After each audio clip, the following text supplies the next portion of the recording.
नमस्कार। स्वागत है आपका सुनो कहानी में। आज हम पढ़ने वाले हैं शैमुअल योसेफ एगनॉन की लिखी कहानी डॉक्टर का तलाक। इसका अनुवाद किया है शैबा आरोन ने। तो चलिए शुरू करते हैं। जब मैंने अस्पताल में प्रवेश किया, मैंने वहां एक गोरी और सुनहरे बालों वाली नर्स को देखा, जिसे रोगी और स्टाफ सभी प्यार करते थे। जैसे ही मरीज उसके पदचाप सुनते, अपने बिछौने से उठ जाते और अपने हाथ उस छोटे बच्चे की तरह फैलाते जो अपनी माँ की तरफ हाथ फैलाता है, और कहते, नर्स, नर्स, मेरे पास आओ। यहाँ तक कि सबसे चिड़चिड़े लोग भी, जिन्हें दुनिया की हर चीज से नफरत होती है, उसके चेहरे की मुस्कान और उसके मृदुल स्वभाव के आगे झुक जाते और वो जो कुछ कहती करने को तैयार रहते। इस मुस्कान के अतिरिक्त थी उसकी नीली आंखें। वो जिस किसी की तरफ देखती, वो अपने को दुनिया का महत्वपूर्ण व्यक्ति समझने लगता। एक बार मैंने अपने आप से पूछा, उसे ये ताकत कहाँ से मिली? क्योंकि जिस क्षण उसकी नजरें मुझ पर ठहरी, मैं भी दूसरे लोगों की तरह हो गया। निसंदेह उसके दिल में मेरे लिए कोई खास इरादे ना थे, मेरे लिए भी नहीं और दूसरों के लिए भी नहीं। उसकी साथी नर्सें भी उसे खूब चाहती थी। उसकी मैट्रॉन 40 वर्ष की प्रौढ़ महिला थी, एकदम फीके और सिरके की तरह तीखी, जिसे काली कॉफी, नमकीन केक और अपने छोटे कुत्ते को छोड़कर डॉक्टर, रोगी, नर्स सबसे चिढ़ती। वो भी इस नर्स को खूब चाहती थी। कहने की जरूरत नहीं कि मेरे साथी डॉक्टर, जो भी इस नर्स के साथ काम करते, अपने भाग्य को सराहते थे। मैं भी इस लड़की में रुचि लेने लगा, वो भी मुझ में रुचि लेने लगी। बात इतनी बढ़ी कि मैंने उससे शादी कर ली। और वो इस प्रकार हुआ। एक दोपहर को जब मैं डाइनिंग हॉल से बाहर निकला, तो सीधे डायना के कमरे की ओर बढ़ गया और पूछा, नर्स, क्या तुम व्यस्त हो? नहीं, आज मैं फुर्सत में हूँ, आज मेरा ऑफ है। तो आज छुट्टी के दिन तुम क्या करोगी? मैंने इस प्रश्न पर विचार नहीं किया डॉक्टर। क्या मैं तुम्हें कुछ सलाह दूं? हाँ डॉक्टर। पर मैं तुम्हें तभी सलाह दूंगा जब मुझे कुछ मेहनताना मिलेगा। उसने मेरी तरफ देखा और हंसने लगी। मैंने कहा, चलो हम लोग ओपेरा चले। अगर जल्दी निकलो तो कॉफी हाउस होते हुए चले। मंजूर? उसने हंसते हुए सिर हिलाकर सहमति दे दी। मैंने कहा, अच्छा, मैं अपना काम निपटा कर जल्दी आऊंगा। फिर वो अपने कमरे में चली गई और मैं अपनी ड्यूटी पर। कुछ समय बाद जब मैं उसे लेने पहुंचा, तो उसने कपड़े बदल लिए थे। एकाएक वो मुझे एक नया व्यक्तित्व लगी और इस परिवर्तन के साथ उसका आकर्षण अब दुगना हो गया था। मैं उसके कमरे में गया और मैंने उससे टेबल पर सजे फूलों के नाम पूछे, इस डर से कि कहीं कोई गंभीर हालत का रोगी ना आ जाए और मुझे बुलावा ना आ जाए। मैं उठा और बोला, चलो हम लोग जल्दी चले। हम बस स्टॉप की तरफ बढ़े। पहली बस डायना तो चढ़ गई, किंतु मुझे जगह नहीं मिली, तो वो भी नीचे उतर गई और हम दूसरी बस का इंतज़ार करने लगे। तब मैंने अपने आप से कहा, कुछ लोग कहते हैं बस की और लड़की की परवाह मत करो, क्योंकि वो बहुत मिलती है। पर जो लोग ऐसा सोचते हैं वो मूर्ख हैं। जहाँ तक लड़की का प्रश्न है, क्या उन्हें डायना के समान लड़की मिल सकती है? आखिर एक बस आई और हमें जगह मिल गई। ये बस एक पार्क के सामने जाकर रुकी। हमने सड़क पार की। एकाएक मैंने अपनी बाहें फैला दी और कहा, चलो हम अस्पताल की और दुनिया की बातें भूल जाएं और कुछ मधुर बातें करें। बाग में बच्चे खेल रहे थे। हमें देखकर वो आपस में फुसफुस करने लगे।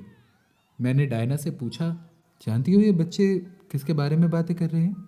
ये हमारे बारे में बातें कर रहे हैं। शायद, डायना बोली। तुम्हें मालूम है ये क्या बोल रहे हैं? ये बच्चे बातें कर रहे हैं कि तुम और मैं दूल्हा दुल्हन हैं। उसका चेहरा लाल हो गया। वो बोली, शायद ये यही बातें कर रहे हैं। तो तुम्हारा मतलब है कि तुम्हें इस बात पर आपत्ति नहीं है? किस बात पर? यही जो बच्चे बोल रहे हैं। मैं क्यों परवाह करूं? मैंने साहस बटोर कर कहा, अगर बच्चे जो कुछ कह रहे हैं वो सच हो तो? अम, अम, मेरा मतलब है, अ, अगर हम शादी कर ले तो? वो हंसी और मेरी तरफ देखने लगी। मैंने उसका हाथ पकड़ा और कहा, दूसरा हाथ भी दो। मैंने उसके दोनों हाथ चूमे और उसके मुख की ओर देखने लगा। उसका मुख और लाल हो गया और वो बोली, कहावत है, बच्चे और मूर्ख सच बोलते हैं। हमारी सगाई के बाद का समय मेरे लिए सबसे अच्छा था। अब मैं समझने लगा कवि क्यों प्रेम काव्य लिखा करते हैं। फिर भी ना जाने क्यों उसकी आंखों में एक काली छाया थी, जो कभी कभी उस बादल की तरह गहरी हो जाती, जो फूटना ही चाहता हो। एक बार मैंने उससे इस उदासी का कारण पूछा। उसने बिना उत्तर दिए अपनी आंखें मुझ पर टिका दी। मैंने फिर से अपना प्रश्न दोहराया। उसने मेरे गले में बाहें डालते हुए कहा, तुम नहीं जानते तुम मेरे लिए कितने कीमती हो और मैं तुम्हें कितना प्यार करती हूँ। और एक मुस्कुराहट उसके उदासीन होठों पर फैल गई। मैंने अपने आप से पूछा, अगर वो मुझसे प्यार करती है तो उसकी उदासीनता का कारण क्या है? शायद उसका परिवार करीब हो, लेकिन वो तो कहती थी कि वो लोग रईस है। शायद उसने किसी और से शादी का वादा किया होगा, पर वो तो कहती थी ऐसी कोई बात नहीं है। मैंने बार बार पूछना चाहा, पर वो मुझे और प्यार जताती गई और खामोश रही। लेकिन उसके प्यार में उदासीनता का स्पर्श था, जिसने मेरी खुशी में विष की एक बूंद घोल दी थी। मैं बार बार सवाल पूछकर उसे तंग करता रहा। उसने भी उत्तर देने का वचन दिया, पर हर बार बहाने बनाने में दृढ़ रही। फिर एक बार उसने मेरा हाथ अपने हाथों में लेकर कहा, डार्लिंग, हम लोग खुश रहें और ऐसा कुछ ना करें जिससे हमारी खुशियां खत्म हो जाए। और उसने ऐसी आह भरी जिसे सुनकर मेरा दिल टूट गया। मैंने इस आह का राज पूछा तो वो बोली, डार्लिंग, मेहरबानी करके और कुछ ना पूछो। मेरा दिमाग ठिकाने नहीं था। मैं अब भी उस मौके की राह देख रहा था जब वो मुझे अपने दिल की बात कहती। एक दोपहर को मैं उसके कमरे में गया। उस समय वो फुर्सत में थी और अपने कमरे में बैठी नई ड्रेस सी रही थी। मैंने कपड़े के किनारे को पकड़ा और अपनी आंखें उसकी ओर उठाई। उसने सीधा मेरी आंखों की तरफ देखा और कहा, तुम्हें मालूम है, मेरी दोस्ती किसी और के साथ थी। एक तरह की ठंडक मेरे शरीर में दौड़ गई और मैं अंदर से कमजोर हो गया। मैं चुपचाप बैठ गया। फिर भी मैं उसके साथ पहले जैसा ही व्यवहार करता रहा।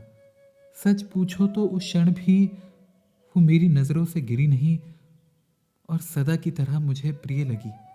जब वो भी ये बात समझ गई तो फिर एक मुस्कान उसके होठों पर आई, पर आंखों में अब भी एक तरह का पर्दा था और वो उस इंसान की तरह थी जो एक अंधेरे से निकलकर दूसरे अंधेरे में जा रहा हो।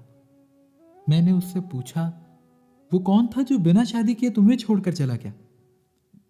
डायना, तुम्हारे प्रति मेरे दिल में कोई बुरा ख्याल नहीं है, सिर्फ कुतूहल ही मुझे पूछने पर विवश कर रहा है।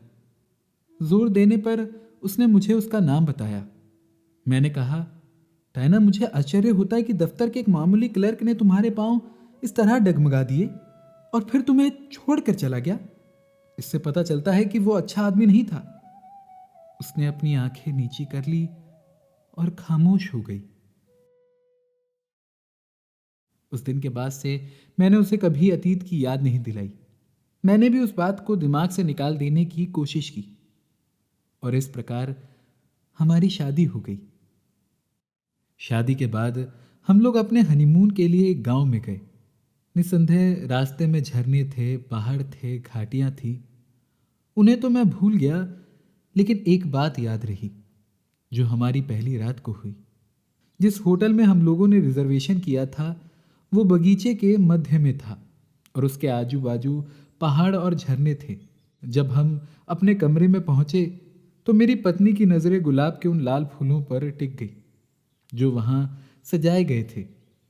मैंने हंसते हुए कहा, कौन है वो भला मानस जिसने हमें इतने सुंदर फूल भेजे हैं? कौन है वो? मेरी पत्नी ने बड़े आश्चर्य से कहा। मैंने कहा, फिर भी मैं इन फूलों को बाजू में रख देता हूं क्योंकि इनकी खुशबू हमें सोने न देगी। मैंने उसके गालों को चूमते हुए कहा, डायना, अब हम लोग अकेले हैं। वो खड़ी हुई और बड़ी सावधानी के साथ अपने कपड़े उतारे और अपने बालों को संवारते संवारते वो बैठ गई और अपने सिर को टेबल पर झुका लिया। मैंने देखा कि वो एक पैम्पलेट पढ़ रही थी जिस पर लिखा था, हर घड़ी अपने स्वामी का इंतजार करो कि वो आए। मैंने उसकी ठोड़ी अपने हाथ में लेकर कहा, तुम्हें इंतजार नहीं करना है, तुम्हारा स्वामी पहले ही आ चुका है। और मैंने उसका चुंबन लिया। उसने बड़ी उदासी से अपनी पलकें उठाई और पैम्पलेट बाजू में रख दिया। मैंने उसे अपनी बाहों में भर लिया और लैंप की बत्ती धीमी कर दी। उस क्षण फूलों ने अपनी सारी सुगंध दे दी और एक तरह की मधुर स्थिरता ने मुझे चारों ओर से घेर लिया। एकाएक मुझे अपने बाजू वाले कमरे से पदचाप सुनाई दी। मैंने उस आवाज को अपने दिमाग से निकाल देने की कोशिश की। मैंने अपनी पत्नी को अपनी ओर खींचा और अत्यंत प्रेम के साथ उसका आलिंगन किया क्योंकि मैं जानता था कि वो संपूर्ण मेरी थी। अब वो पदचाप समान गति से आगे पीछे चल रही थी। उन पैरों की आवाज ने मुझे भ्रम में डाल दिया। अब एक अजीब सा ख्याल मेरे दिमाग में आया कि ये वही क्लर्क है जिसे मेरी पत्नी शादी के पहले जानती थी। इस ख्याल से मेरा दिमाग घृणा से भर गया। इस भय से कि कहीं मैं गाली ना दे दूं, मैंने अपने होंठ चबा लिए। मेरी पत्नी ने ये देख लिया। बोली, डार्लिंग क्या हुआ? मुझे लगता है तुम किसी बात से विचलित हो गए हो। बार बार पूछने पर मैंने उसे अपने मन की बात बता दी। वो सिसकने लगी। मैंने पूछा, तुम क्यों रो रही हो? उसने अपने आंसू पीते हुए जवाब दिया, सारे दरवाजे और खिड़कियां खोल दो और दुनिया से कह दो कि मैं कितनी बुरी हूं। मैं उसे शांत करने की कोशिश करने लगा। उस दिन के बाद से वो व्यक्ति मेरे दिमाग से कभी ना निकला। मैं उससे बात करता तो उसका नाम जरूर लेता। उन लाल गुलाबों के फूलों की याद आती।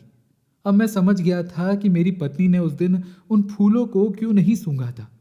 जब मैं अपनी पत्नी के साथ खुश होने की कोशिश करता, मुझे उस व्यक्ति की याद आती जिसने मेरी खुशियां छीन ली थी और मैं निराश हो जाता। मैं जानना चाहता था कि वो किस प्रकार का व्यक्ति था जिसने एक अच्छे घर की लड़की को आकर्षित किया था। मैं उसकी किताबों में ढूंढने लगा, कहीं उसका कोई पत्र मिल जाए, किंतु ना मिला। तब मैंने प्रेम कहानियों को पढ़ना शुरू कर दिया जिसमें कि मैं नारी और उसके प्रेमियों के स्वभाव को समझ सकूं, पर उन प्रेम उपन्यासों ने मुझे थका दिया। विवाह के दूसरे वर्ष भी कोई शांति न मिली। मनस्ताप से वो बीमार पड़ गई। मैंने उसे दवाओं से ठीक किया। मैं उससे कहा करता, इन सब बीमारियों की जड़ वही आदमी है जिसने तुम्हारी जिंदगी को बर्बाद किया है। इस वक्त वो दूसरी औरतों के साथ खेल रहा होगा, पर मेरे नसीब में एक बीमार औरत छोड़ दी। अब उसने व्यवहार का नया ढंग अपनाया। अगर मैं उस व्यक्ति का नाम लेता तो वो ध्यान ही ना देती और चुप रहती। एक दिन जब शाम को हम चाय पीने बैठे तो मैं एकाएक बोल उठा, कुछ ऐसी बात है जिसके बारे में मैं सोच रहा हूं। उसने अपना सिर हिलाया और बोली, हाँ, मैं भी कुछ सोच रही हूं। तो बताओ, मेरे दिल में क्या छुपा है? वो धीरे से बोली, तलाक। और उसने उदास निगाहों से मेरी ओर देखा। मैंने कहा, क्या तुम सहमत हो? वो बोली, मैं चाहूं या ना चाहूं, मैं वो सब कुछ करने को तैयार हूं जिससे तुम्हें शांति मिले, भले ही वो तलाक क्यों ना हो। मैंने कसकर अपने दोनों हाथों को पकड़ा और गुस्से में कहा, चलो फिर ठीक है, संशय के कीड़े ने शादी की पहली ही रात हमारे प्यार के फूल को कुतरना शुरू कर दिया था। इसलिए अब हमारे पास तलाक के सिवाय कोई रास्ता न था। डायना सच ही कहती थी कि नसीब में जो लिखा हो वही होता है। इस प्रकार हम बाहरी रूप में तो एक दूसरे से अलग हो गए, परंतु उसके होठों की हंसी अब तक मेरे हृदय में कैद है। उसकी नीली आंखें अब तक मुझे दिखाई देती है। कभी कभी मैं रात को उन रोगियों की तरह उठकर बैठ जाता हूं और अपने दोनों हाथ फैलाकर कहता हूं, नर्स, नर्स, मेरे पास आओ।